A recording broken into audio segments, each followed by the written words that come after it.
two statements are given here. The first one assertion is, on increasing the temperature, the height of the peak of the Maxwell distribution curve decreases. First, let us check out whether this statement is correct or wrong along with its reason.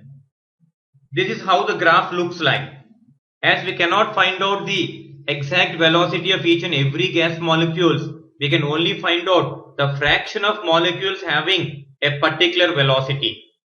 So we can plot a graph between the fraction of molecules against the molecular velocities. As you know that these three lines indicate the Cp, C bar and C, means most of the molecules possess a velocity which is called as the most probable velocity. Then comes the average velocity. Then comes the RMS velocity. And in terms of magnitude of velocity, this RMS velocity is greater than average velocity, which is greater than the most probable velocity. So it is very clear in this graph that, so this is the plot at temperature T1 and this is the plot at temperature T2.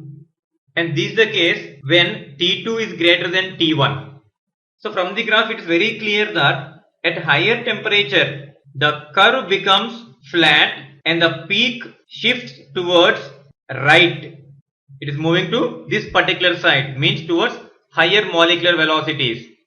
And this indicates that at higher temperature more number of molecules possess higher velocities and the average velocity of gas molecules also increases.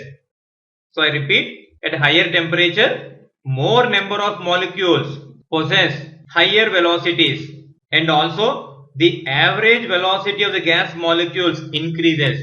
So that is the reason why the height of the peak decreases and it becomes little bit flat.